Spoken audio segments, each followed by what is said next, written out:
novamente, aqui é a Dani Santana, sou mentora executiva e palestrante e hoje eu vou entrevistar uma pessoa incrível. É o nosso programa Game Changer e nosso entrevistado é diretor sócio de uma indústria de segmento de materiais de construção.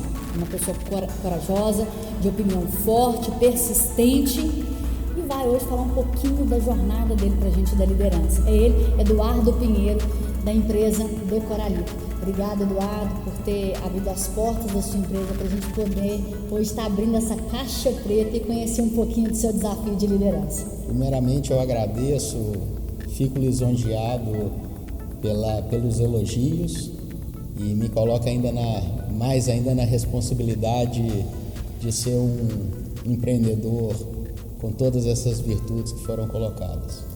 Porque só quem senta aqui é um líder bem sucedido, é uma pessoa que vai poder compartilhar com a gente histórias reais de trajetória, que você possa exceder um pouco dessa experiência para outras pessoas, outros jovens que estão vindo por aí, outros empresários também. Eduardo, eu queria que você contasse um pouquinho nessa sua trajetória profissional, como foi ser, é uma empresa familiar, como foi chegar nesse cargo hoje de diretor sócio, é uma empresa de avô, é uma empresa de pai, falar um pouquinho da Decoralita pra gente.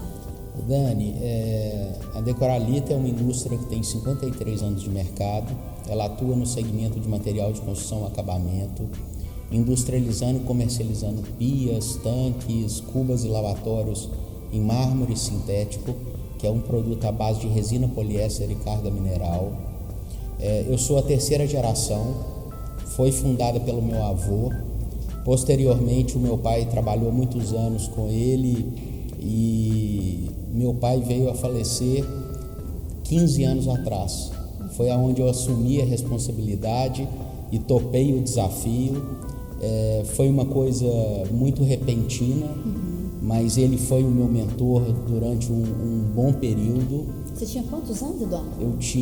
Quando ele faleceu, eu tinha 26 anos. Bom, então foi o primeiro mar revolto que você teve que enfrentar. Seu primeiro desafio maior foi a perca do pai e ter que assumir a liderança da empresa? Sim, era uma empresa, como eu já disse, com 53 anos, com uma cultura arraigada, com os valores, com um DNA bastante forte, mas eu tinha o desafio de imprimir o meu sistema de gestão, a minha cultura e mesmo compactuando com os valores dos fundadores. Ou seja, trazer uma gestão mais inovadora, trazer uma nova visão, né, do mundo moderno, uma gestão que já estava talvez um pouco mais arcaica, mas que ainda os valores, né, ainda são muito presentes, né? Sim, a gente aprende na faculdade, né? A gente jovem, formei com 22 anos, com aquela vontade de implementar todas as boas práticas, as teorias, mas a gente vai deparando com as dificuldades e a realidade do dia a dia e vê que não basta ter só o conhecimento e a teoria, né? É o que eu falo que, às vezes, todo conhecimento, literatura, né, nessa área de gestão, é uma literatura muito americanizada. Então, quando a gente começa a trazer, querer implementar o que está lá para a nossa realidade, às vezes não se encaixa. A gente tem que customizar, a gente tem que lapidar, né, com um jeito, com a cultura brasileira, com a gestão brasileira. E você também enxergou essa dificuldade, né, de trazer as ferramentas que estavam lá e tentar trazer aquilo para a implementação. A metodologia de gestão que eu sempre me inspirei muito, que foi do professor Falcone, né? Gerenciamento pelas diretrizes, 5S, todas essas boas práticas de gestão eu procurei implementar, mas é uma quebra de paradigma, né? Acaba que você provoca as pessoas e mexe na zona de conforto de todas as pessoas. E tem umas pessoas, uns colaboradores que se identificam mais, que se adaptam mais, e o mundo é isso, né? Não é o mais forte nem o mais fraco, muitas vezes o mais inteligente, mas quem tem uma capacidade de se adaptar mais rápido. Aos 26 anos, assumi a diretoria da Decoralita. Como que os liderados te enxergavam? Assim? Tinha uma resistência? Como que foi essa aderência a assumir essa gestão? A princípio, inevitavelmente gera uma insegurança por parte dos liderados, né? Fica aquele questionamento, será que esse menino com 26 anos, com a bagagem que ele tem, com a experiência, com a vivência, ele vai dar conta? Colocou em xeque toda a minha competência. Sim. Mas na realidade eu não estava 100% preparado. Vamos dizer que eu estava... Até hoje a gente nunca está preparado, porque Kaizen, né? Aprendizado contínuo. Então, naquele momento, eu abracei, eu era a única pessoa, não foi muito uma escolha para mim, foi uma imposição, todo esse desafio caiu no meu colo, e eu abracei a causa com muita fé, com muito foco, com todos os valores que meu pai, que sempre foi meu mentor, tinha me passado.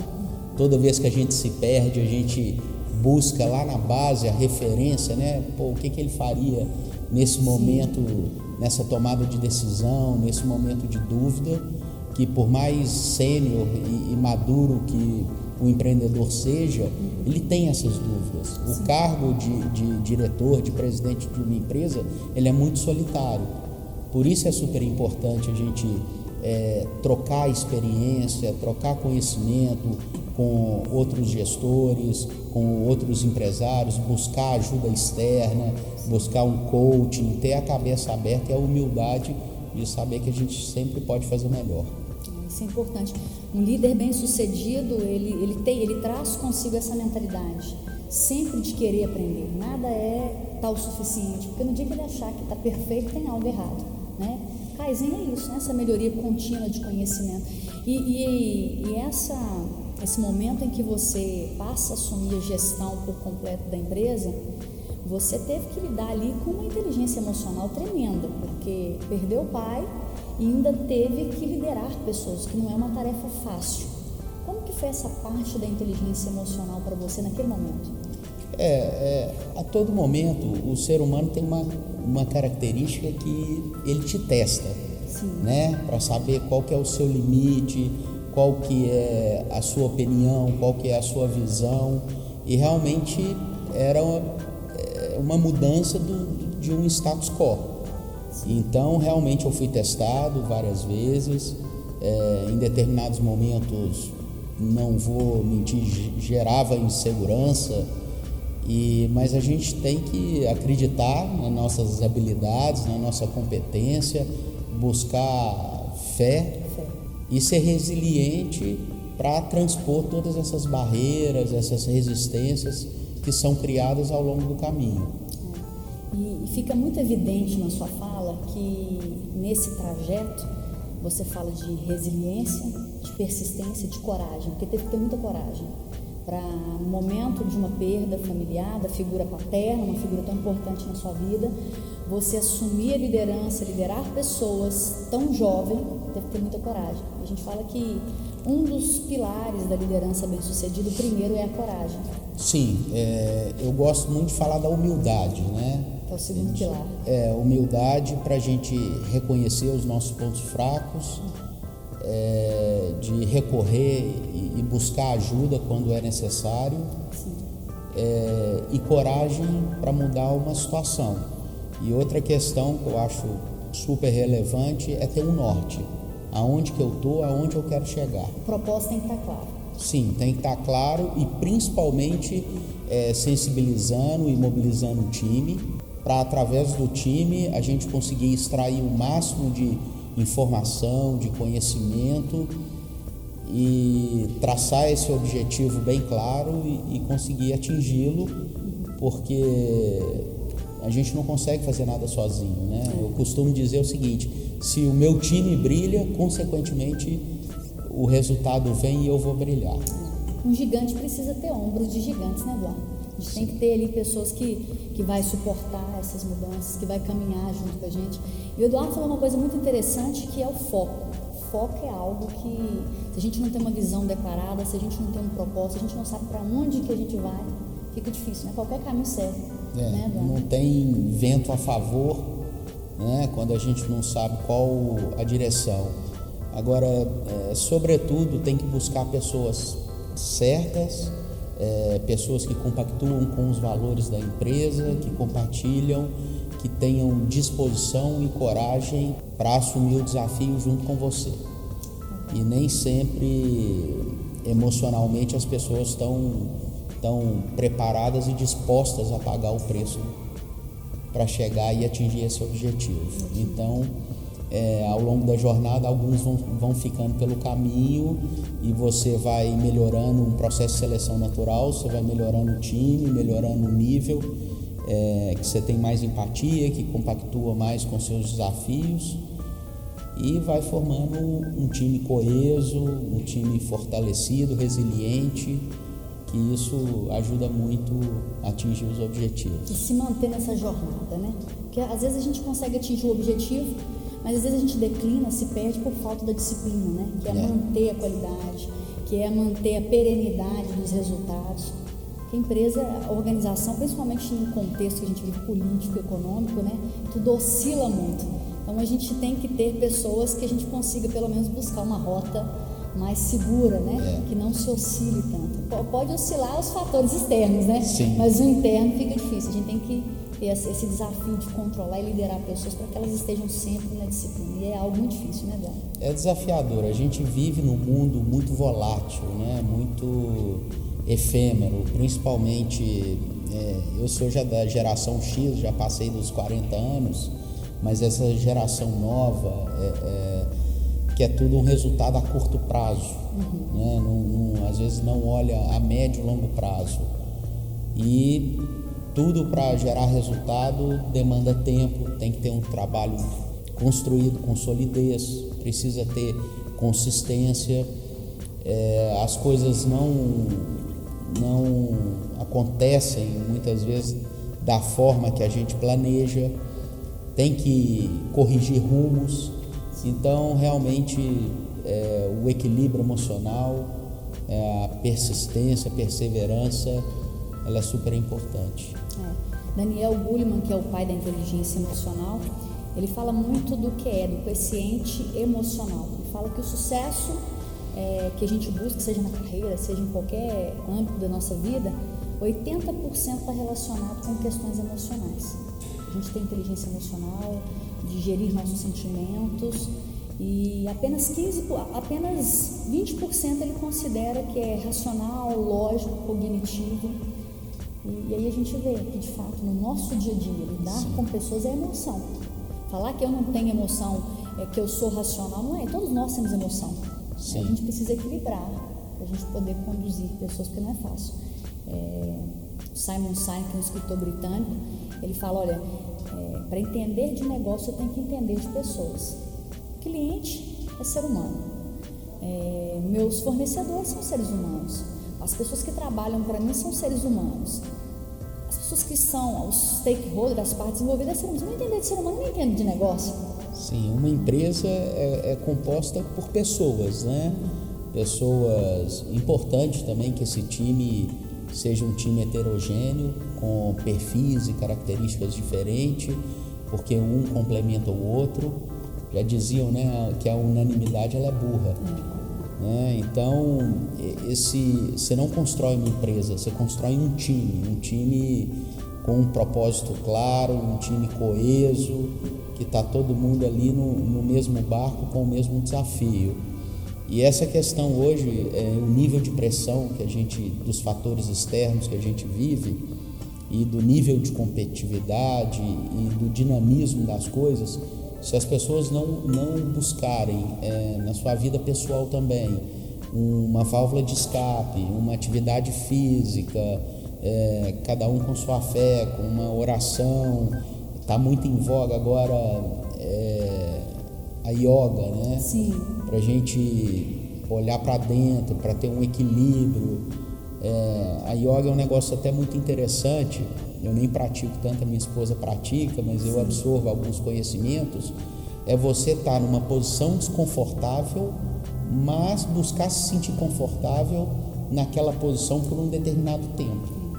E isso gera resiliência, e trabalhar principalmente a respiração. Sim. Né?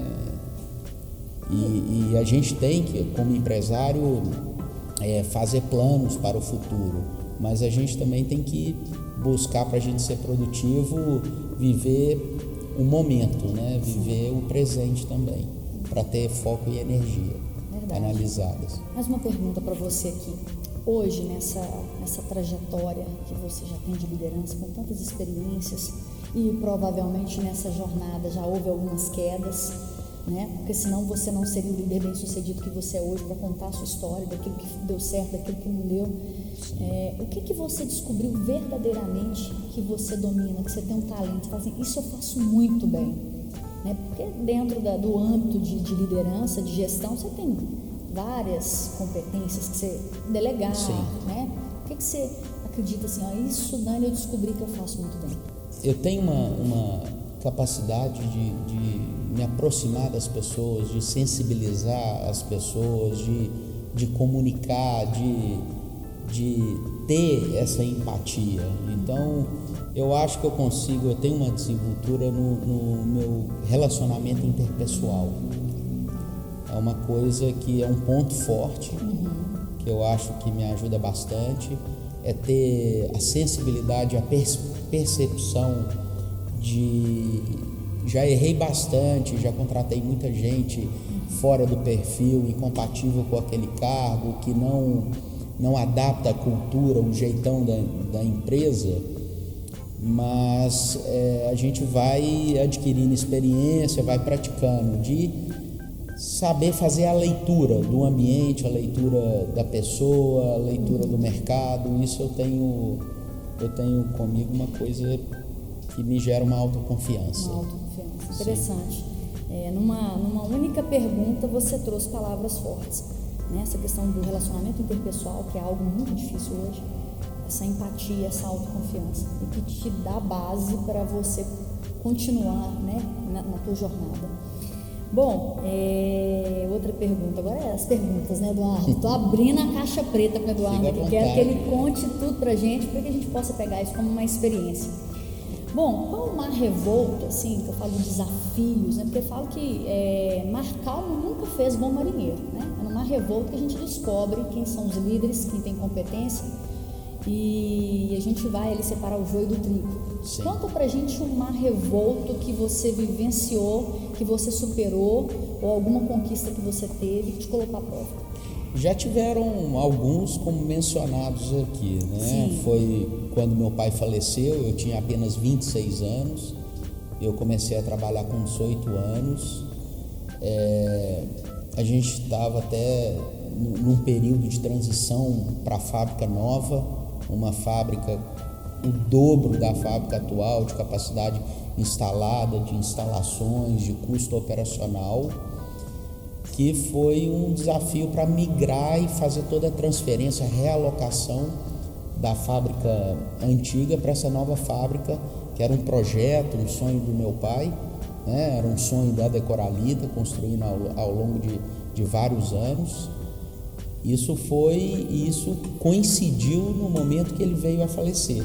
Ele não conseguiu, e ele conheceu toda a construção civil, mas ele não viu a fábrica nova em operação. Sim. Então isso, depois que eu consegui fazer toda essa mudança, essa transferência, colocar a fábrica em operação, me deu uma sensação muito boa, assim, de uma das etapas vencidas na minha vida. Precisa de muita coragem, muita força emocional, né? Para poder superar e poder manter hoje essa história que é a Decoralita, né? Nessa nova sede. Na sua jornada de liderança, quais foram os comportamentos, mentalidades, competências, ou um conhecimento específico assim que você acredita que você ainda precisa melhorar? Alguma coisa que ainda não está redondinho, que você fala, ainda eu tenho essa necessidade? Eu sou uma pessoa assim, eu tenho um senso de urgência muito alto, eu me considero uma pessoa dinâmica, eu acho que é a característica do empreendedor, né? Sim. E é uma coisa, eu falo que nós temos nossas virtudes, os pontos fracos, mas nós temos que cuidar para que os pontos fracos não comprometam a nossa performance, né? Talvez tomar alguma decisão precipitada, que hoje eu já consegui trabalhar muito isso, ter uma análise mais aprofundada, uma análise mais crítica e ser menos acelerado na minha tomada de decisão. E esse acelerado, isso foi algo que você adquiriu no período que você assumiu a diretoria, ou você antes já era assim? Eu acredito que isso é da minha essência, é da minha natureza. Sim. Eu sou uma pessoa que não consigo ficar na minha sala mais de uma hora. Eu gosto de andar por vários setores, de estar junto com as pessoas, de estar fazendo esse corpo a corpo. Se eu vejo determinada coisa que não conforme, eu gosto de fazer essa intervenção imediatamente. Mas é muito importante também a gente ter esse imediatismo, mas a gente ter um planejamento, né? A médio e longo prazo, e tomar as decisões com base em fatos, em dados, com uma análise mais criteriosa. Criteriosa, né? Não só machismo, né? Sim. Com fundamento, né? Isso. Qual legado você acredita que um líder pode deixar para os seus liderados? Eu acredito formar um time, formar uma equipe com o mesmo espírito, com a mesma capacidade, com a mesma coragem. Eu acho que o sonho de qualquer líder, empresário, é pensar o seguinte: olha, eu posso ficar 6 meses fora da empresa, que não só a rotina está assegurada dentro dessa empresa, mas o processo de melhoria, de visão crítica, de determinação e comprometimento, que eu tenho um time aqui que veste a camisa e acredita no propósito da empresa. Você inspirar a pessoa a acreditar em algo que você acredita, a ver sentido nos valores da empresa, na ideologia. Hoje no Brasil a gente vê uma dificuldade muito grande dos profissionais ou empresas em si conseguirem trabalhar a cultura, né? Estabelecer uma cultura. É um desafio muito grande. Hoje nós temos uma cultura, todo mundo caminha na mesma direção dos nossos valores, do nosso objetivo, isso ainda é um grande desafio. Nesse processo esse contexto atual, né, que a gente vem vivendo, acabamos de sair aí de uma recessão econômica, de uma crise longa que nos assolou bastante, agora passando aí por uma nova crise histórica, né, de um vírus, Covid-19. Que mensagem que você deixa para os empresários que estão nos assistindo, empreendedores, profissionais, líderes, para que eles consigam ter a resistência, a força para a gente poder passar por essa onda e ainda continuar firme? Que mensagem que você deixa para eles? Eu acho que a primeira coisa, o mais importante, é a gente fazer a leitura do mercado, ver quais são as tendências, qual será o novo padrão de comportamento do cliente, do consumidor. Não aguardem, se adaptem rápido, façam as adequações necessárias sejam proativos e não reativos, porque tempo é dinheiro e temos que adequar a situação, e são essas empresas que irão sobreviver. Então, basicamente, hoje a gente tem que ter essa habilidade comportamental de adaptação, porque o mercado muda o tempo todo, está tudo mudando. E coragem para fazer as mudanças necessárias. Né?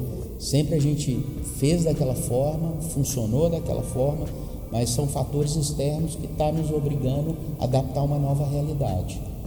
Então, humildade para reconhecer que nós temos que mudar de forma ágil e coragem, sobretudo, para mudar. Mobilizar e sensibilizar o time, colocar o time, dar um choque de realidade no time, né? Muitas vezes eu acho que as pessoas, é até um processo de negação, né? Não querer aceitar a nova realidade. Então nós temos que sensibilizar e mostrar que se a gente não mudar e que se não se adequar, a empresa não irá perpetuar, irá continuar a sua jornada. Né? Gerir uma empresa familiar, antes de você assumir a empresa, você já tinha vivido outra experiência fora ou que foi a sua primeira experiência? Não, eu fui condicionado e fui moldado pelo meu pai para trabalhar na Decoralita. Nem tive muito tempo e oportunidade de viver outras experiências. As outras experiências que eu vivi foi na escola, fazendo intercâmbio, morando nos Estados Unidos. Então foi igual como eu disse, foi uma coisa imposta, que eu abracei a causa e que vem dando certo. Está acontecendo. Está acontecendo. A gente tem um termo dentro da cultura Lean, né, que a gente fala no Gemba, né? No Gemba é agora, é aqui e agora que nós vamos aprender, aqui em loco. Você aprendeu no Gemba, né? Foi aqui no dia a dia que foi realmente criando experiência, mais o conhecimento teórico da academia, e você juntou isso aqui tudo. Isso. E está aqui mantendo essa empresa tão forte, né? Uma das maiores empresas hoje no ramo de materiais de construção. Hoje, ao total, são quantos profissionais que estão com você hoje na empresa? Antes da pandemia, eram 272 funcionários diretos. Nós temos 100 representantes comerciais, temos os prestadores de serviço. Hoje, a nossa frota é terceirizada, aproximadamente uns 60 motoristas autônomos prestando serviço. Tem a cozinha. Então, esse time todo, quase 500 pessoas sobre a sua gestão, né? Sim. Entre interno e terceirizado. Sim. É um desafio. Eduardo, eu quero te agradecer por essa entrevista, por ter aberto aí a sua caixa preta, compartilhado com a gente momentos da tua vida, momentos até emocionantes também, né? De superação. Eu tenho certeza que muitos dos profissionais que estão nos vendo vai se identificar com a tua história, porque hoje 70% das empresas no Brasil são empresas familiares. São familiares. Então, eu tenho certeza que com essa entrevista hoje a gente vai conseguir levar uma mensagem muito positiva, de coragem e de falar para essas pessoas que a gente não pode desistir, né, Eduardo? Eu tive muita sorte e ao mesmo tempo liberdade, autonomia, que isso implica em responsabilidade, né? Por parte da minha família, né? Eu agradeço pelo meu pai ter sido meu mentor, apesar que profissionalmente nós convivemos pouco, mas foram momentos intensos de aprendizado. A minha mãe e minha irmã que me deram esse crédito, essa confiança para eu poder assumir a Decoralita. Eu acho que isso torna a empresa uma tomada de decisão rápida, uma empresa leve, uma empresa dinâmica.